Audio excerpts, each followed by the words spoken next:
नमस्कार, success point पर आपका स्वागत है। आज हम कक्षा 9 की कृतिका पाठ्य पुस्तक का चैप्टर नंबर 2 मेरे संग की औरतें पाठ का सार और इससे संबंधित महत्वपूर्ण प्रश्नोत्तरों को देखने वाले हैं। तो स्टार्ट करते हैं। प्रस्तुत संस्मरण लेखिका, देखो इसमें लेखिका जो बता रही है वो अपने परिवार में उसके आसपास रहने वाली जो औरतें हैं या लड़कियां जो भी हैं, उसकी दादी, परदादी, नानी, उसकी 5 बहनें, उसका भाई, तो इन सब के बारे में वो बता रही हैं एक एक करके। प्रस्तुत संस्मरण लेखिका मृदुला गर्ग द्वारा लिखा गया है। इसमें लेखिका ने अपने परिवार की औरतों के व्यक्तित्व और स्वभाव को प्रकाश डाला है। लेखिका ने अपने नानी के बारे में बहुत कुछ सुन रखा था। लेखिका की नानी अनपढ़, परंपरावादी और पर्दा प्रथा वाली औरत थी। उनके नाना ने तो विवाह के बाद कैम्ब्रिज विश्वविद्यालय से बैरिस्ट्री पास की और विदेश शान शौकत से जिंदगी बिताने लगे। तात्पर्य यह है कि लेखिका नानी के बारे में बता रही है कि जिस प्रकार उसके नाना पूरे विपरीत थे। अंग्रेजी पढ़ाई करी, विदेश जाकर के वकालत की पढ़ाई करी, परंतु उनकी जो नानी थी वो उनसे बिल्कुल अलग थी। वो पर्दा प्रथा वाली औरत थी, घूंघट वगैरह में रहती थी, अनपढ़ थी, परंपरावादी थी। ठीक है, तो एक दूसरे के बिल्कुल क्या थे, ये विपरीत थे। ठीक है, परंतु नानी पर इसका कोई प्रभाव नहीं पड़ा। अतः नानी ने अपनी पुत्री की शादी की जिम्मेदारी अपने पति के एक स्वतंत्रता सेनानी प्यारेलाल शर्मा को सौंप दी। मतलब नानी ये चाहती थी कि मेरी बेटी की शादी हो, यानी कि लेखिका की माँ की शादी किससे हो, कि स्वतंत्रता सेनानी से हो, जिन्होंने आज़ादी दिलाने के लिए जो साथ दिया। तो ऐसे लोगों से मेरी बेटी की शादी हो। परंतु उसके नाना जी जो थे वो एक अंग्रेजी विचारधारा के व्यक्ति थे, इसलिए वह सोचती थी कहीं ये मेरी बेटी की शादी कहीं किसी अंग्रेज से न कर दे। इसलिए उसकी जिम्मेदारी उन्होंने अपने पति यानी कि लेखिका के नाना के मित्र थे प्यारेलाल शर्मा, वो भी एक स्वतंत्रता सेनानी थे, तो उनको बुला करके उनसे कहा कि भाई मेरी बेटी की जो जिम्मेदारी है शादी की वो आपकी है। ठीक है, अपनी बेटी की शादी आज़ादी के सिपाही से करवाना चाहती हैं। अतः लेखिका की माँ की शादी एक स्वतंत्रता सेनानी से हुई।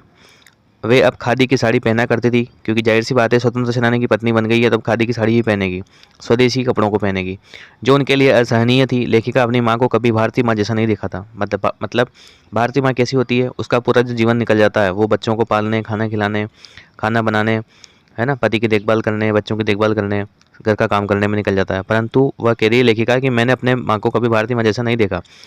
मतलब उसकी माँ ऐसा काम कभी नहीं करती थी, ये सब कुछ काम। वे घर परिवार और बच्चों के खान पान आदि में ध्यान नहीं देती थी। उन्हें पुस्तकें पढ़ना, संगीत सुनने का शौक था। उनमें 2 गुण मुख्य थे। लेखिका की माँ में 2 गुण अच्छे थे। केला पहला तो कि वे कभी झूठ नहीं बोलती थी, और दूसरा कि वे एक की गोपनीय बात को दूसरे को नहीं बताती थी। ठीक है, एक की सीक्रेट को दूसरे को कभी नहीं बताती थी। इसी कारण उन्हें घर में आदर तथा बाहर वालों से दोस्ती मिलती थी, क्योंकि घर के लोग आदर करते थे क्योंकि झूठ नहीं बोलती थी कभी भी, और मोहल्ले वाले या पड़ोसी उसका दोस्ती मिलती थी क्योंकि एक की बात उधर नहीं करती थी वो। ठीक है, लेखिका परदादी को सबसे हटकर चलने का शौक था। लेखिका जो परदादी थी वो सबसे अलग थी। उन्होंने मंदिर में जाकर विनती की कि उनकी पतोह का पहला बच्चा लड़की हो। पतोह का मतलब लेखिका की माँ, तो बहू हो गई उनकी। अब बहू के जो लड़का होगा उसको क्या बोलेंगे, पतोह। मतलब लेखिका की परदादी की बात कर रही है, तो उन्होंने कहा कि मंदिर में जाकर विनती की कि मेरी पतोह का पहला बच्चा क्या हो, लड़की हो जाए। अक्सर करके लोग पहला बच्चा लड़का मांगते हैं भगवान से, पर इन्होंने क्या मांगा, पहला बच्चा क्या हो, लड़की हो। इसलिए वो सबसे विचित्र थी। उनकी ये बात सुनकर लोग हक्के बक्के से रह गए थे। ईश्वर ने उनके घर में पूरी 5 कन्याएं भेज दी। ये उन्होंने एक मांगी, लगातार 5 हो गई। ठीक है, एक बार घर के सभी लोग घर से बाहर गए हुए थे, तो घर में जागरण था। अतः लेखिका की दादी शोर मचने की वजह से दूसरे कमरे में जाकर सोई हुई थी। तभी चोर ने दस्तक लगाई। चोर घर में घुस गया, है ना, उसी कमरे में घुसा जहाँ पे दादी सोई हुई थी, परदादी। परदादी की नींद खुल गई। उन्होंने चोर से कहा, एक लोटा पानी मांगा। उनको पता चल गया कि ये चोर है, फिर भी उन्होंने चोर से एक लोटा पानी मांगा। बूढ़ी दादी के हट के आगे चोर को झुकना पड़ा, और वह कुएं से पानी ले आया कि ठीक है भाई, पानी मांग रही तो पानी दे देते हैं। परदादी ने आधा लोटा पानी खुद पिया और आधा लोटा चोर को पानी पिला दिया, और कहा कि अब माँ बेटे हो गए हैं। कैसे, कि भाई एक दूसरे का झूठा पी लिया हमने, तो हम कैसे हो गए, हम माँ बेटे हो गए हैं। अब तुम चाहो चोरी करो या खेती करो। उसकी बात मानकर चोर ने चोरी करना छोड़ दिया और खेती करने लगा। तो चोर का भी हृदय परिवर्तन हो गया। इसलिए लेखिका की जो परदादी थी ना, सबसे अलग थी।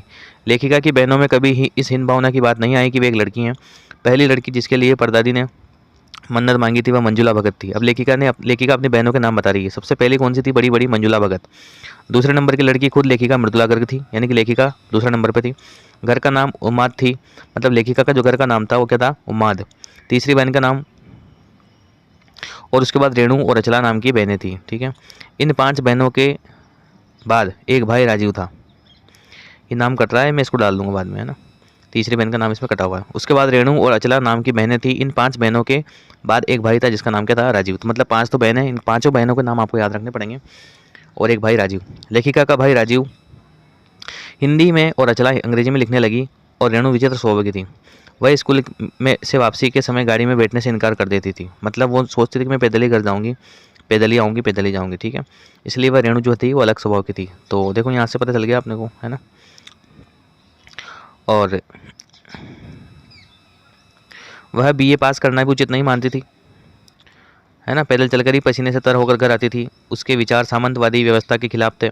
वह बीए पास करना भी उचित नहीं मानती थी। किसकी बात चल रही है, रेणु की, है ना। सबसे अलग थी वो। लेखिका की तीसरी बहन चित्रा को पढ़ने में कम तथा पढ़ाने में ज़्यादा रुचि थी। तो ये तीसरी बहन का जो नाम कटा हुआ था इसका नाम क्या था, चित्रा। तो पहली बहन का नाम मंजुला भगत, दूसरी बहन का नाम मृदुला गर्ग, तीसरी बहन का नाम चित्रा, चौथी बहन का नाम रेणु और पांचवी बहन का नाम अचला, ठीक है। तो जो तीसरी बहन थी चित्रा, उसको पढ़ने में कम और पढ़ाने में ज़्यादा रुचि थी। इस कारण वह उसके शिष्यों से उसके कम अंक आते थे। मतलब वो जिनको पढ़ाती थी उसके नंबर ज़्यादा और उसके खुद के कम आते थे।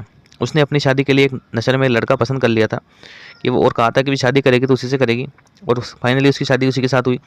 अचला सबसे छोटी बहन पत्रकारिता और अर्थशास्त्र की छात्रा थी। उसके पिता की पसंद से शादी कर ली थी और उसे भी लिखने का रोक था। सभी ने शादी का निर्वाह भली भांति किया। लेखिका शादी के बाद बिहार के कस्बे डालमिया नगर में रहने लगी। वहीं पर वहाँ की औरतों के साथ उन्होंने नाटक भी किया। नाटक का मतलब कोई शो वगैरह करती थी वो वहाँ की स्थानीय औरतों के साथ साथ। इसके बाद मैसूर राज्य के कस्बे बागलकोट में रह रही। वहाँ लेखिका ने अपने बलबूते पर प्राइमरी स्कूल खोला जिसमें उनके खुद के और अफसरों के बच्चे पढ़ते थे, पढ़ाई की तथा भिन्न भिन्न शहरों के अलग अलग विद्यालयों में दाखिला लिया। मतलब वहाँ से जो पढ़ करके बच्चे निकले वो अच्छे अच्छे स्कूलों में आकर उन्होंने एडमिशन लिया। विद्यालय खोलकर लेखिका ने दिखा दिया कि वे अपने प्रयास में कभी असफल नहीं हो सकती। परंतु लेखिका स्वयं को अपनी छोटी बहन रेणु से कम आंकती थी, क्योंकि रेणु क्या थी, सबसे अलग थी। वे एक अन्य घटना का स्मरण करते हुए लिखती हैं कि दिल्ली में 1950 के अंतिम दौर में 9 इंच जब तेज़ बारिश हुई थी, चारों तरफ पानी भर गया था। रेणु की स्कूल बस नहीं आई थी। सबने कहा कि स्कूल बंद होगा अथवा स्कूल न जाए, किंतु वह नहीं मानी। अपनी धुन की पक्की थी। 2 मील पैदल चलकर स्कूल गई, स्कूल बंद होने के पास वापस लौट कर आई। मतलब उनको भरोसा नहीं हुआ कि पानी गिर रहा है तो मेरा स्कूल बंद हो गया होगा। नहीं, वो स्कूल गई और पैदल गई, बस नहीं आई। तो इसलिए लेखिका अपने आप को रेणु से कम आंकती थी। लेखिका मानती अपनी धुन में मंजिल की ओर चलते जाने का और अकेलेपन का कुछ और ही मज़ा होता है, ठीक है। तो ये पाठ का जो सार था, ये पाठ का सार समाप्त हो गया। अब इससे संबंधित क्वेश्चन आंसर हम देखते हैं। पहला प्रश्न है, लेखिका ने अपनी नानी को कभी नहीं देखा, क्योंकि लेखिका जब पैदा हुई थी उससे पहले उसकी नानी की मृत्यु हो चुकी थी, ठीक है। फिर भी उसके व्यक्तित्व में से वे क्यों प्रभावित होती, नानी का व्यक्तित्व कैसा था, देखो। तो लेखिका की नानी अपनी बेटी का विवाह क्रांतिकारी से करने की इच्छुक थी। इसलिए नानी ने अपने जीवन के अंतिम दिनों में प्रसिद्ध क्रांतिकारी प्यारेलाल शर्मा से भेंट की। पता है आपको प्यारेलाल शर्मा कौन थे? ये लेखिका की जो नानी थी उनके क्या थे, हस्बैंड के दोस्त थे, ठीक है ना। उस भेंट में उन्होंने इच्छा प्रकट की थी कि वे अपनी बेटी की शादी किसी क्रांतिकारी से करवाना चाहती है। इस घटना से उनका देश के प्रति अटूट प्रेम पता चलता है, क्योंकि उसके जो पति थे यानी कि लेखिका के जो नाना जी थे वो भी अंग्रेजी में उन्होंने पढ़ाई करी थी, विदेश पढ़ करके आए थे। तो उनकी सोच भी वैसी थी और वो डरती थी कहीं वो अपनी बेटी की शादी जो है वो किसी विदेशी लड़के से न करा दे, ठीक है। पॉइंट नंबर 2, जीवन भर पर्दे में रहकर भी उन्होंने अपनी बेटी की भलाई के लिए पर पुरुष से मिलने की हिम्मत की। इससे उनके साहसी व्यक्तित्व और मन में सुलगती स्वतंत्रता की भावना का पता चलता है। मतलब लेखिका की जो नानी थी, तो वो नानी जो किस प्रकार की थी, हमने पढ़ा था पाठ के अंदर कि पर्दा वाली औरत थी, यानी कि हमेशा घूंघट लिए रखती थी, किसी से बात नहीं करती थी, परंपरावादी रूढ़िवादी विचार की महिला थी। परंतु फिर भी उन्होंने कि अपनी बेटी की शादी कहीं गलत व्यक्ति से न हो जाए, इसलिए उन्होंने पर पुरुष से भी बात करने के लिए हिम्मत कर ली। जो कि पर पुरुष कौन था, लेखिका की नानी का हस्बैंड का, यानी कि लेखिका के नाना का मित्र प्यारेलाल शर्मा, ठीक है। पॉइंट नंबर 3, लेखिका की नानी भले अनपढ़, पुराने ढंग और हमेशा पर्दे में रहने वाली महिला रही हों, परंतु अपनी निजी जिंदगी में वे आज़ाद विचारों वाली महिला थी। उन्होंने कभी भी नाना जी के विचारों का अंधानुकरण नहीं किया, बल्कि अपने हिसाब से अपना जीवन बिताया। चूँकि लेखिका के जो नाना जी थे वो विदेश पढ़ करके आए थे, तो जाहिर सी बात है यदि आदमी अगर पढ़ा लिखा हो तो उसके जो लक्षण हैं या उसके व्यवहार जो है, उसका जो व्यवहार है उसकी पत्नी पर तो आ ही जाता है। परंतु यहाँ पर पाठ के अंदर लेखिका ने बताया कि उसकी जो नानी थी उन पर उनके पति के व्यक्तित्व का कोई प्रभाव नहीं पड़ा, ठीक है। तो इस प्रकार से पता चलता है कि इसलिए लेखिका अपनी नानी के व्यक्तित्व से क्या थी, प्रभावित थी, सबसे अलग महिला थी। प्रश्न नंबर 2, लेखिका ने नानी की आज़ादी के आंदोलन में किस प्रकार की भागीदारी रही। तो लेखिका की नानी ने वैसे तो देखो प्रत्यक्ष रूप से तो आंदोलन में भाग नहीं लिया था। लेखिका की नानी ने वैसे तो प्रत्यक्ष रूप से आज़ादी के आंदोलन में भाग नहीं लिया था, परंतु उन्होंने स्वतंत्रता की भावना को मन ही मन पनपने दिया। उन्होंने कभी पति के अंग्रेजी शौक को स्वीकार नहीं किया। उनके पति अंग्रेजों के भक्त थे, फिर भी नानी ने कभी अंग्रेजों की जीवन शैली को नहीं अपनाया। नानी ने अपनी बेटी की शादी क्रांतिकारी से करवाने की इच्छा व्यक्त की, जिससे उनके देश प्रेम की भावना का पता चलता है। उनका सबसे बड़ा योगदान यह है कि इस विवाह की घटना से एक उदाहरण प्रस्तुत किया और देश के क्रांतिकारियों को भी बड़ी प्रेरणा प्रदान की कि अन्य लोग भी इस कार्य में उनके साथ हैं। इस तरह अप्रत्यक्ष रूप से लेखिका की नानी की स्वतंत्रता आंदोलन में भागीदारी रही है। मतलब वो जो शादी जो करवाई अपनी बेटी की स्वतंत्रता सेनानी से, तो उसी बात से पता चलता है कि भाई वो देश के प्रति उनके मन में जो था अपार प्रेम था। अपने पति के व्यक्तित्व का उन पर कोई प्रभाव नहीं पड़ा अंग्रेजी शान शौकत का। ठीक है। प्रश्न नंबर 3, लेखिका की जो माँ थी वो परंपरा का निर्वाह करते हुए भी सबके दिलों पर राज करती थी। इस कथन के आलोक में लेखिका की माँ परंपरा का निर्वाह न करते हुए भी सबके दिलों पर राज करती थी। इस कथन के आलोक में पहला क्वेश्चन पूछ रहा है लेखिका की माँ की विशेषताएं लिखिए। देखो लेखिका की माँ जो थी, पाठ में आया था कि लेखिका की माँ कभी भारत की जो संस्कृति से कोई उसको लेना देना नहीं था। मतलब भारतीय जो माँ थी वो होती है, वो कैसी होती है, बच्चों को पालती है, खाना खिलाती है, पति का ध्यान रखती है, घर की साफ सफाई सब काम करती है। परंतु लेखिका की माँ ऐसी नहीं थी। फिर भी लेखिका की जो माँ थी वो सबके दिलों पर राज करती थी। तो उसकी माँ की क्या विशेषता थी? देखो 2 विशेषता हमने पाठ में पढ़ी थी, इसमें देखते हैं। लेखिका की माँ दुबली पतली सुंदर स्त्री थी। इस कारण लेखिका ने उन्हें पारिजात बताया। पारिजात का मतलब कमल का पुष्प होता है, जो कि अत्यंत सुंदर होता है। वे हमेशा खादी की साड़ी पहनती थी। वे आजीवन गांधी जी के सिद्धांतों का पालन करती रही। ये सब अच्छी बातें हैं लेखिका की माँ की। लेखिका की माँ कभी किसी की गोपनीय बातों को प्रकट नहीं करती थी। वे सत्यवादी, ईमानदार, नाजुक मिजाज और आज़ादी के प्रति जुनून रखने वाली महिला थी। लेखिका की माँ ने आम भारतीय महिलाओं की तरह बच्चे संभालना, घर गृहस्थी और खाना पकाने की जिम्मेदारी को नहीं उठाया। उन्हें पुस्तकें पढ़ने का शौक था। उनका व्यक्तित्व इतना प्रभावी था कि ठोस कामों में न केवल उसकी राय ली जाती थी, बल्कि उसका 100% पालन भी किया जाता था। और हम ये भी लिख सकते हैं कि देखो इस पाठ में आया था लेखिका की माँ की 2 अच्छी विशेषताएं थी कि वह कभी झूठ नहीं बोलती थी और कभी भी एक की गोपनीय बात को दूसरे को नहीं बताती थी। तो ये पॉइंट भी आप इसमें ऐड कर सकते हैं। लेखिका की माँ परंपरा का निर्वाह न करते हुए, तो प्रश्न वही है। इसमें एक और क्वेश्चन पूछ रहा है कि लेखिका की दादी के घर के माहौल का शब्द चित्र अंकित कीजिए। लेखिका की दादी के घर का माहौल उस समय की प्रचलित मान्यताओं से काफ़ी अलग था। दादी के घर में सब लोगों को अपनी मर्जी के अनुसार चलने की आज़ादी थी। घर में पुत्र पुत्री में भेदभाव नहीं किया जाता था। स्वयं लेखिका की दादी ने अपनी बहू की पहली संतान बेटी ही मांगी थी। घर का माहौल भी काफ़ी धार्मिक, स्त्रियों को उचित सम्मान देने वाला और साहित्यिक था। कोई किसी के निजी कार्यों में हस्तक्षेप नहीं करता था, जैसे एक दूसरे के पत्र भी नहीं पढ़ते थे। ठीक है। तो क्योंकि पता चल ही रहा है अपने को, क्योंकि लेखिका की जो माँ थी वो घर का कोई काम नहीं करती थी, किताबें पढ़ती थी, फिर भी उसकी सब बात मानते थे, उसका आदर करते थे। इसका मतलब जो वहाँ का जो घर का जो सभी का व्यवहार था वो सब एकदम से अच्छा था। ठीक है।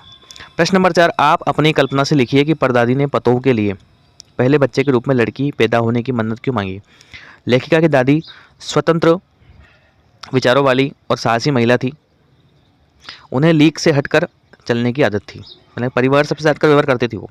उस समय लड़की की चाह रखना मेरे अनुसार उनके साहस और लीक से हटकर सोचना था।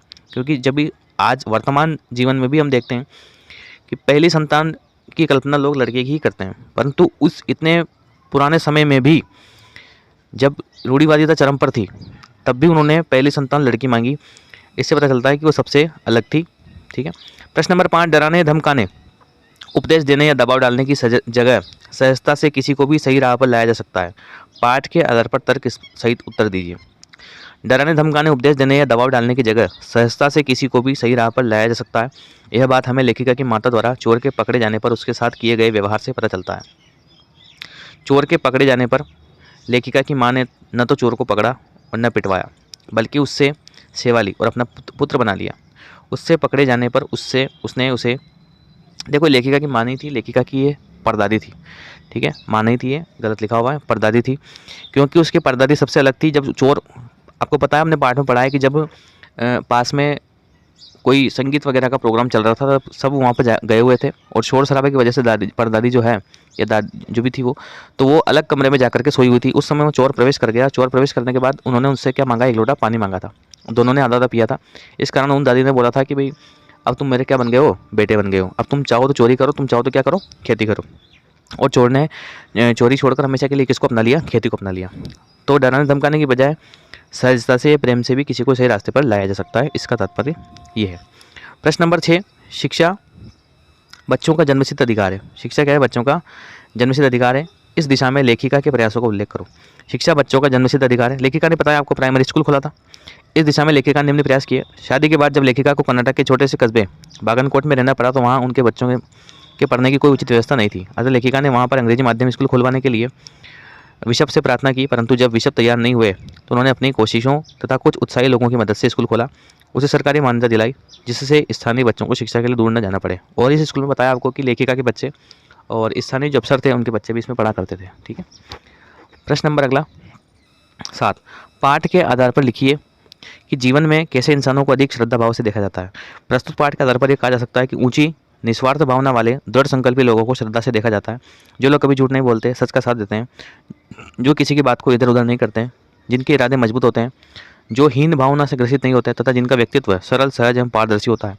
जो लोग सद्भावना से व्यवहार करते हैं तथा आवश्यकता पड़ने पर गलत रूढ़ियों को तोड़ डालने की हिम्मत रखते हैं और एक नवीन उदाहरण रखते हैं, उन्हें पूरा समाज श्रद्धा भाव से देखता है। जिस प्रकार से लेखिका जी दादी थी, जो उन्होंने अपने पतों के लिए किस संतान की मांग की? भगवान से, लड़की की।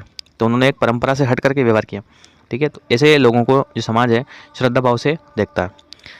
प्रश्न नंबर 8, सच अकेलेपन का मजा ही कुछ और है। इस कथन के आधार पर लेखिका की बहन एवं लेखिका के व्यक्तित्व के बारे में अपने विचार व्यक्त कीजिए। लेखिका और उनकी बहन जो सोचती थी उसे पूरा करके ही दम लेती थी। उनकी बहन बड़ी जिद्दी थी, परंतु उनके इस जिद्दीपन ने उनका दृढ़ निश्चयी स्वभाव झलकता था।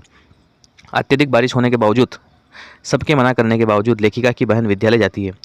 हम किस बहन की बात कर रहे हैं? हम रेणु की बात कर रहे हैं। वो सबसे अलग थी। गाड़ी होते हुए भी पैदल जाना पसंद करती थी।